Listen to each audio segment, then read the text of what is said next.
జై శ్రీరామ్, శ్రీమాత్రే నమః, శ్రీ గురుభ్యో నమః. 2024 సంవత్సరం జనవరి మాసంలో ఆఖరి వార ఫలితాలు అంటే జనవరి 28వ తారీఖు నుంచి ఫిబ్రవరి 3వ తారీఖు వరకు ఈ వారం యొక్క వార ఫలితాలు. ఈ వార ఫలితాలు ఏ గ్రహ దేవతలు ఏ ఏ స్థానాల్లో ఉండి ఈ వార ఫలితాన్ని ప్రసాదిస్తున్నారు. ముందుగా ప్రథమంగా మేషరాశిలో గురు భగవానుడు సంచారం జరుగుతూ ఉంది.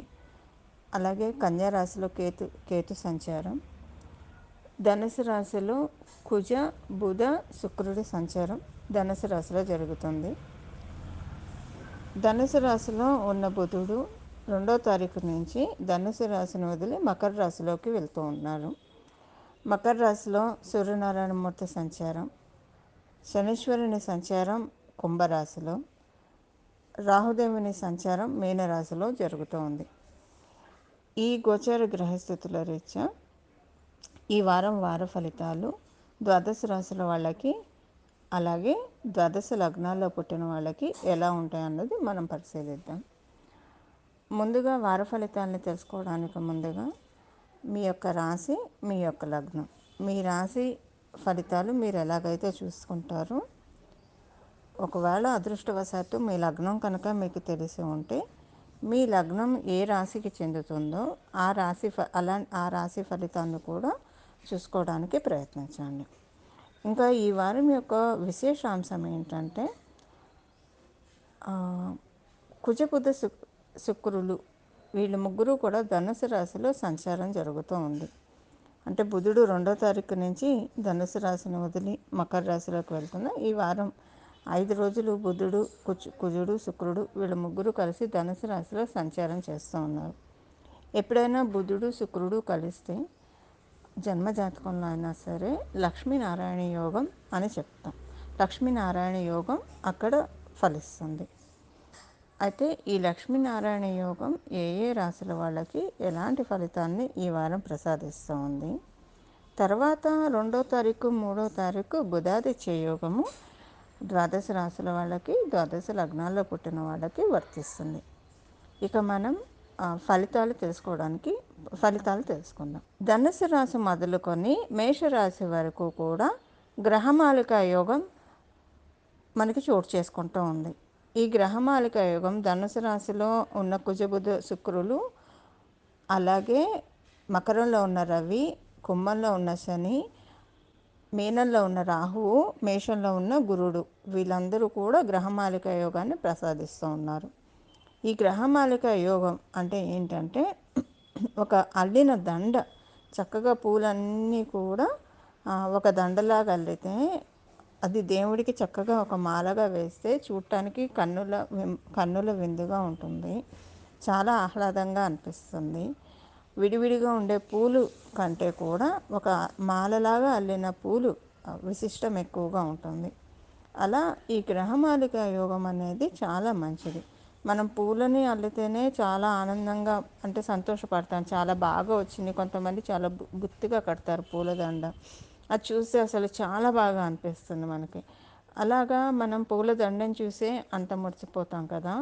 గ్రహాలన్నీ గ్రహమాలిక యోగంలో ఉంటే అవేంటంటే ఒక స్పెషల్ సిగ్నిఫికెన్స్ని మనకి ప్రసాదిస్తాయని చెప్పి అర్థం. అందులో ఈ గ్రహమాలిక యోగము చాలా ప్రత్యేకతను సంతరించుకుంది ఈ వారం జరిగేది. అదేంటంటే ఇది మనకి ధనుసు రాశిలో మొదలుకొని మేషరాశి వరకు ఒక అగ్నితత్వ రాశితో ఈ గ్రహమాలిక యోగం ప్రారంభమయ్యి ఇంకొక అగ్నితత్వ రాశితోటి ఈ గ్రహమాలిక యోగం ఎండ్ అవుతూ ఉంది. అంటే మనకి ధనుసు రాశి అగ్నితత్వ రాశి, అలాగే మేషరాశి కూడా అగ్నితత్వ రాశి. 2 అగ్నితత్వ రాశుల్లో ఈ గ్రహమాలిక యోగం చోటు చేసుకోవడం అంటే స్టార్టింగ్ పాయింట్ ఎండింగ్ పాయింట్ అవ్వడం నిజంగా చాలా విశేషము. ఈ గ్రహమాలిక యోగము అంటే ధర్మపరమైన అంశాల్లో మనలో ఆధ్యాత్మికతని పెంచడానికి, మనలో ఉన్న నెగిటివ్ థాట్స్ని తీసివేయడానికి, అలాగే సొసైటీ పట్ల కావచ్చు, మన చుట్టూ ఉన్న వాళ్ళ పట్ల కావచ్చు, మన పట్ల కావచ్చు, మనం చాలా సానుకూల దృక్పథాన్ని కలిగి ఉండడానికి. అంటే ఇప్పుడు చూడండి చాలామంది ఎవరికి వాళ్ళు వచ్చేప్పటికీ వాళ్ళకి వాళ్ళే తక్కువ చేసుకుంటారు, వాళ్ళకి వాళ్ళే ఏం చెయ్యలేమో అని ఆత్మన్యూన్యత భావానికి గురవుతూ ఉంటారు. ఇలా కాకుండా మనల్ని మనం గౌరవించుకుంటూ మన పట్ల మనం సానుకూల దృక్పథాన్ని కలిగి ఉంటూ, అలాగే ఇతరుల పట్ల కూడా సానుకూల దృక్పథాన్ని, అంటే చాలా మంచి పాజిటివ్ యాటిట్యూడ్ని ప్రతి ఒక్కళ్ళ పట్ల కలిగి ఉండేలాగా ఈ గ్రహమాలిక యోగం చేస్తుంది. అలాగే ఎప్పుడైతే మనల్ని మనం పెట్టుకుంటామో, ఇప్పుడు మనశ్శాంతి లేదని ఇబ్బంది పడుతూ ఉంటారు చాలామంది. ప్రత్యేకించి ఈ మనశ్శాంతి లోపమే ఇప్పుడు మేజర్ ప్రాబ్లం అని కూడా మనందరికీ తెలిసిన విషయమే. అలాగే ఈ మనశ్శాంతి మన పట్ల మనం సానుకూలంగా ఉన్నా, ఎదుటివారి పట్ల మనం ఎక్కువగా సానుకూల భావంతో ఉంటే చెక్కు చెదరని మనశ్శాంతి మనకు వస్తుంది.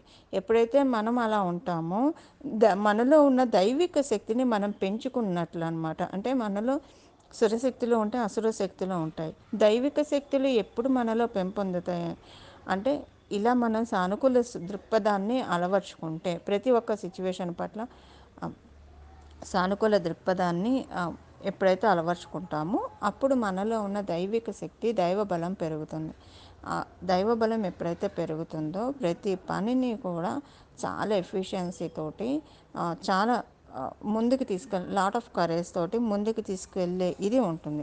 మానసికంగా డిప్రెషన్లో ఉంటే ఏ పని చేయలేక స్తబ్దుగా ఉంటాం. పని చేస్తున్నా సరే యాంత్రికంగానే చేస్తాం, కానీ మ్యాక్సిమం మన అంటే ఆలోచన అనేది దాని చుట్టూనే తిరుగుతుంది. సో కాన్సన్ట్రేటెడ్గా చేయలేం. కాన్సన్ట్రేటెడ్గా చేయకపోవడం వల్ల ఆ పని సరిగ్గా జరగకపోవడం, ఇలా రకరకాలుగా ఉంటాయి. ఇప్పుడు దీన్ని మనం ఎలాబరేట్ చేసుకుంటే చాలా ఉంటాయి. చెప్పొచ్చే విషయం ఏంటంటే, గ్రహమాలిక యోగం ఉండడం వల్ల అందరికీ కూడా ఒక పాజిటివ్ యాటిట్యూడ్ ఏర్పడటానికి చాలా చక్కటి అవకాశము మనకి ఈ గ్రహమాలిక యోగం నిస్సందేహంగా ప్రసాదిస్తూ ఉంది. తులారాశిలో పుట్టిన వాళ్ళకి 3వ స్థానంలో ప్రారంభమైన గ్రహమాలిక యోగము సప్తమ స్థానంలో ఈ గ్రహమాలిక యోగం ఎండ్ అవుతుంది. అలాగే మీకు 3వ స్థానంలో లక్ష్మీనారాయణ యోగము, ఈ వారాంతంలో చతుర్థ స్థానంలో మీకు బుధాదిత్య యోగము ఏర్పడుతుంది.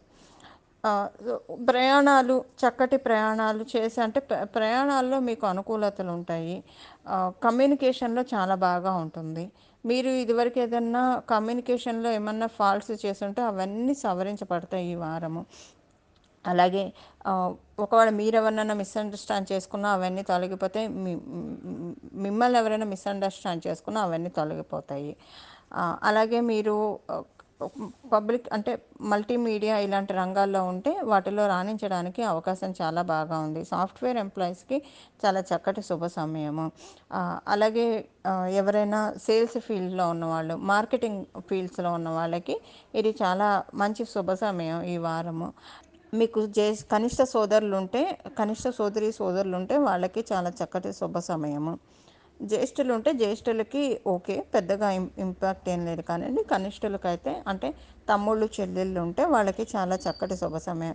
తమ్ముళ్ళు చెల్లెళ్ళు వరసైన వాళ్ళు ఉన్నా కూడా వాళ్ళకి చాలా చక్కటి శుభ సమయము. అలాగే మీకు చతుర్థ స్థానంలో వారాంతంలో బుధాదిత్య యోగము ఇంట్లోని వారితోటి టైం ఎక్కువగా స్పెండ్ చేయడానికి మీకు అవకాశాన్ని కలగజేస్తూ ఉంది.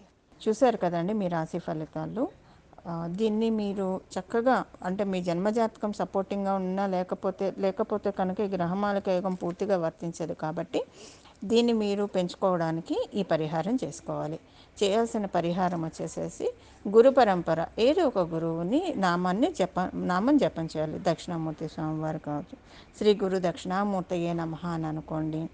శ్రీ గురు దత్త, జయ గురు దత్త, శ్రీ దత్త శరణం మమ అనే అనుకుంటారా, కృష్ణం వందే జగద్గురుం అనుకుంటారా, పూజ్యాయ రాఘవేంద్రాయ నమః అని అనుకుంటారా, జై సాయినాథ అనుకుంటారా, మీ చాయిస్. ఎవరో ఒకళ్ళ దైవం, ఇప్పుడు నేను చెప్పిన వాటిలో ఏదో ఒక దైవాన్ని నామాన్ని పట్టుకొని మనం స్మరించడం వల్ల చాలా మంచిది. అయోధ్యలో రామమందిర ప్రతిష్టాపన అయిన శుభ సందర్భంలో మనందరి జీవితాల్లో అంత చక్కటి అంటే త్రేతాయుగాన్ని మనం ఈ కలియుగంలో చేసుకున్నాము. అందరి జీవితంలో చక్కటి శుభాలు, వెలుగులు విరజిమ్మాలి. దానికి మనం గురువుని పట్టుకుంటే అది ఇంకా మనం చక్కగా కాంక్రీట్ చేసుకోవడానికి అవకాశం చక్కగా ఉంటుంది. ఇలా మీరందరూ చేసుకుంటారని చెప్పి ఆశిస్తూ, చేసుకోవాలని చెప్పి నేను కూడా మనస్ఫూర్తిగా భగవంతుడిని ప్రార్థిస్తూ పూజిస్తూ మంగళం. నమో భగవతే వాసుదేవాయ.